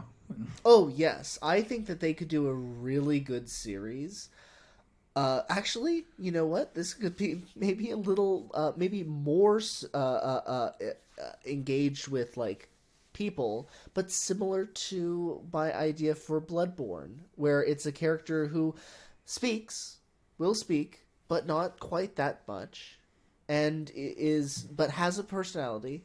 That's the key is to make sure that even if they don't speak, they do have a personality. Yeah, even that personality is Yeah. silence. Yeah. Even if it's just like they chuckle at things or they react to things in certain ways. Like that's little things that add personality that I don't think all viewers really notice all the time. And I'm guessing this would be a TV series. This would be a TV series, but Live action? live action. Morrowind. Okay. Morrowind has a fantastic story about the coming of the Nerevar. And actually, I've been studying indigenous film, and Morrowind, that entire like region of Tamriel is deeply inspired by indigenous cultures around the world, especially the Aztecs, but just like indigenous culture. Vivek was very like, now that I think about it, the capital city of Vivek was very Aztec. Exactly. So the capital is kind of like very pyramids. the pyramids of the Aztecs, but then you go up north and you're traveling and talking to the tribes up north, and it's very reminiscent of like if indigenous Americans and Canadians were in the desert. You know, like little tiny tribes just scattered around, and you have to go to each different ones, and they all have their different shamans and their night maidens and stuff like that, and they all have their different rituals that you have to partake in, and they're all different nations. And that was just like a 2002 version of it. If they were to upscale it and actually do it right, they would be much bigger villages than they were shown to be. So I think that it could be a really, actually, I don't know, this would be cool. Get if there's any indigenous filmmakers out there who are into Morrowind, that would be a fun thing, is to take that kind of take that kind of style, or at least bring that casting in, Yeah. and like make them indigenous in the film. Like that's Exactly. okay. So these group of people, we want indigenous. They're the dark elves. Show that representation. Yeah, exactly. But also like the filmmaking. I've been watching lots of indigenous film, and they have some really interesting techniques that that are very like unique to their style. I watched a film called Atanarawat, The Fast Runner, which was a film that depicted Inuit culture, what we usually refer to as Eskimos, and so like igloos and everything, but everything that they used besides the cameras was around like the tools that the Inuits would use. So like their sleds, the sleds were used as like dollies and trackers, and because there's a lot of running in it, because the main character is the fast runner. And it's very like, it shows you the culture. It teaches you very much about like what their customs are and how they lived their lives, like in basically every single like time of the year. And it gives you a appropriate conflict to their struggles, which is, there is a misunderstanding because one person is kind of a trickster and lies about something, and so other people take it way too far and are like, we're gonna kill him, and they go and they kill the main character's brother, and then the main character has to run naked through the basically the fucking North Pole. So it's like like basically jumping over. This took a weird twist. Yeah, and they're chasing him, and it's a long movie. It's a very long movie, and so it's a very like kind of appropriate story to the instance. It's not like a glamorous thing about like what I write about, like gods and fucking shit, and it's not an action-packed story. It's just like a guy. It's a misunderstanding. Some people don't like each other, and very down to earth. Yeah, exactly. And I think that that kind of that is like what you said, down to earth. that aspect of indigenous filmmaking style indigenous filmmaking has a lot of that, and it would be a great thing to bring into that kind of film or Elder stories. Scrolls. Yeah, especially if it was a Morrowind like focused story. I mean, I think that could translate to any of the Elder Scrolls games, but I like that Morrowind. I never knew that connection in Morrowind that they had a lot of indigenous influence. So that's pretty cool. Very neat. As cool. People have figured out at this point, I'm going to cap this off. I like to write fantasy, and a big part of fantasy to me is world building, because it's the biggest part. World building is so essential, and to me, world building is not just fun because it's a puzzle, but it's a duty. And when you're world building, you can't just come up with stuff. You have to pay homage. You have to be inspired by something that's real, or else it won't feel real. If you just come up with something out of the blue, it won't feel as real as if you take true inspiration from something that has happened.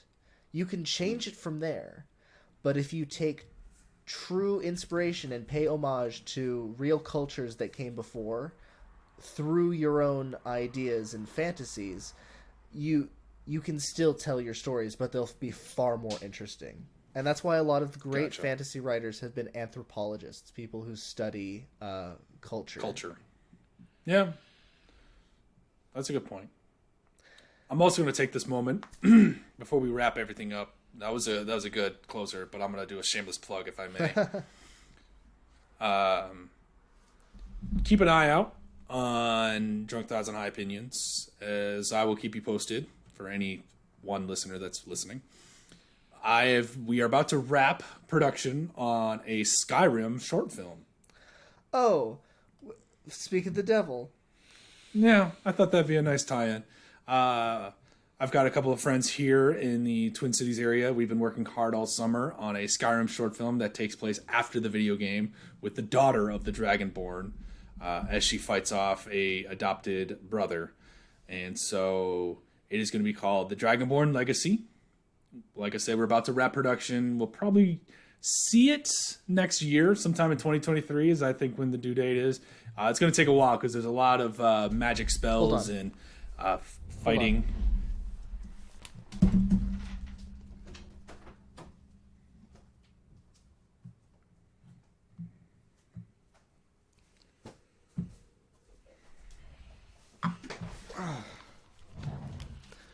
Sorry, heard my neighbor banging around upstairs, and I just got spooked for a moment. It's all good. Go ahead. Yeah, the Dragonborn Legacy, it's due out next year. The director is also editing it, and there's a lot of visual effects, a lot of magic spells and such being used. So it's going to be a hot minute, but I'm going to take this moment to do a shameless plug because I've been working hard on it as well. And so stay tuned, and I'll keep you posted. And when it does drop, I'll let you, all you one listener, know where you can find that wonderful short film we're working on. And I salute you, sir, for working so hard on a game, on a adaptation of a game that you are not particularly a fan of. I really want to get into it. It's just much to do. I'm just overwhelmed. You need company when you're doing it. You need somebody to usher you into this world. It's not even that. It's just there's so much to do, and I'm just one of those guys that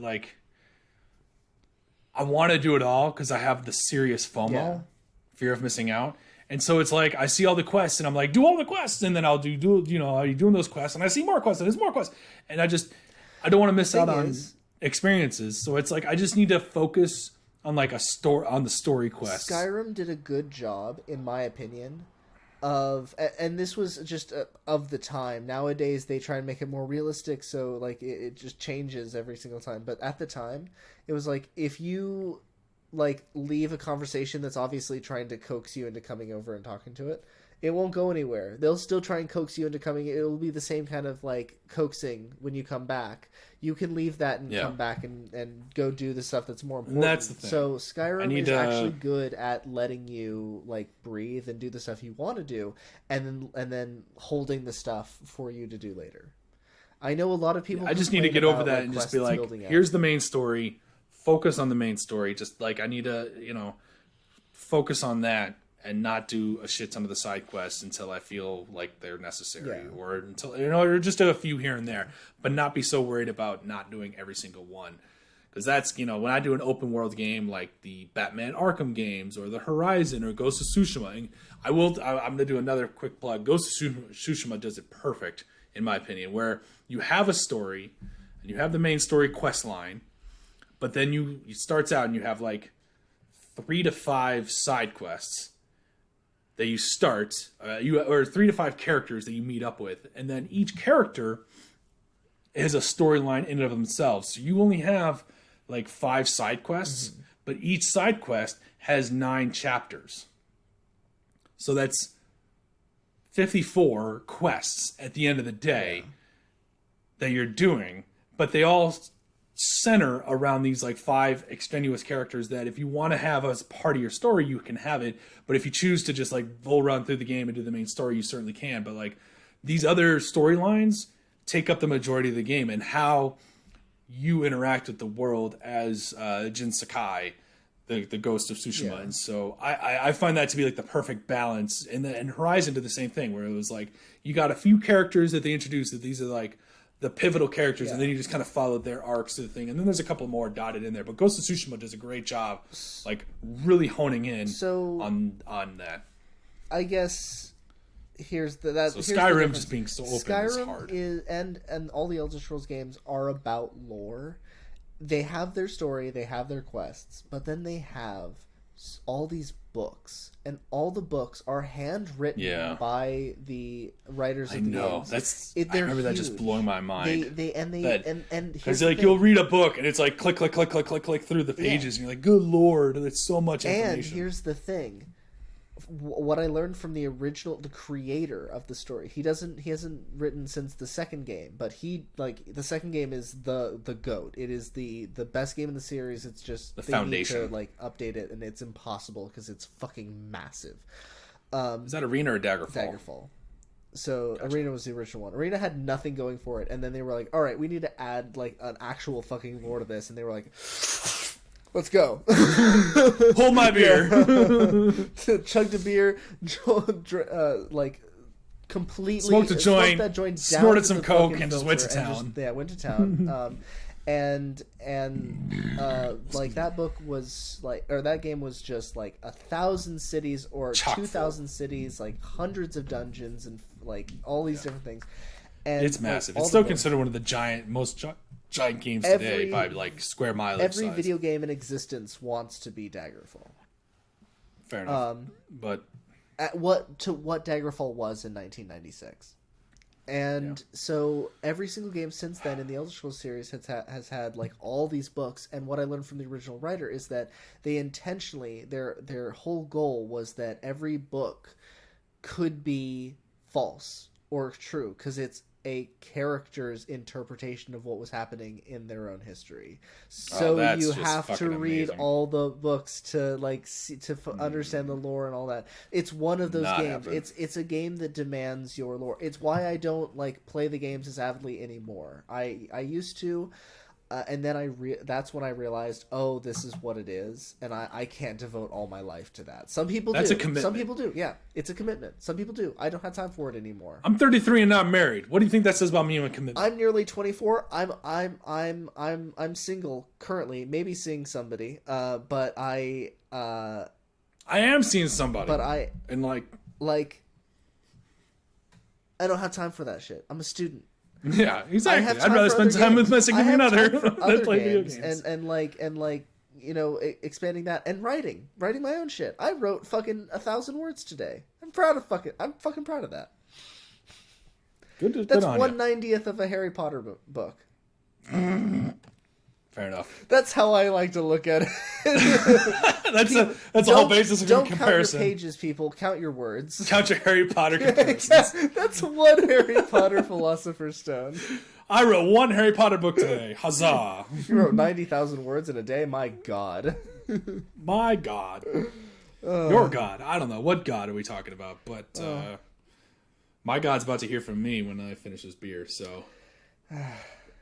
Anyway, people can find my I think writing. we got to wrap it People up. can find my writing. I've talked about it a few times. People can find it. Is your website finally live? No, it's about to though. I was working God on it. I was damn working it. on it. It's about to. And You wrote 1,000 words, but you can't get a website working.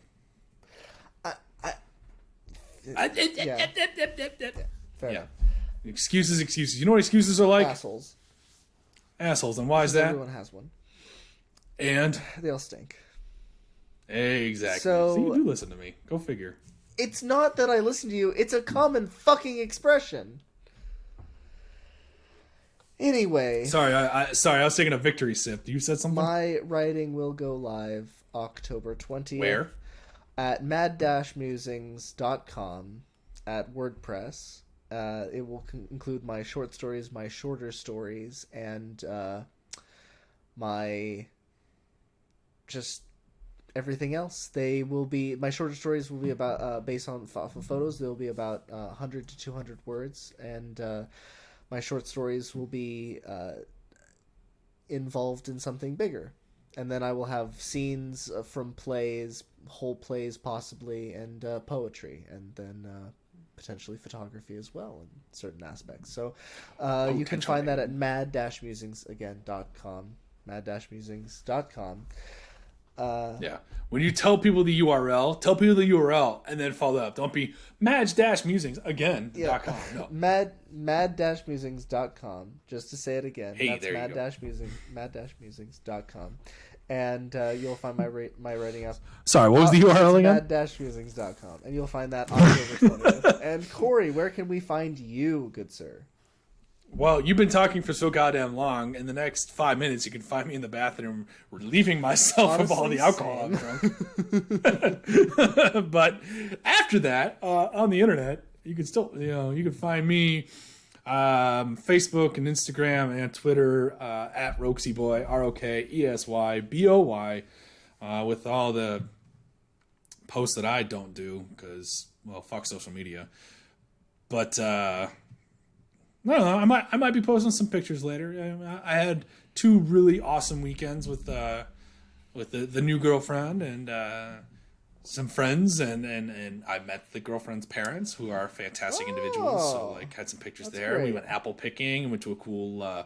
We went to this like old, I don't say Victorian, but like old manor now turned into a museum that had these like awesome grounds surrounding it. It was like 2 acres, but the building was only like, right in the middle. So it had gardens surrounding it. And we got to walk the gardens, and there was this really cool light show going on with these really fun, unique architecture and displays, or I don't know, I can't remember the word. But anyway, it was a lot of fun. So I know Hannah posted some pictures of those and tagged me in it. And I'm probably going to post a few as well. So that was fun. Yeah, it's been cool. So you can check out some of my photography Yeah.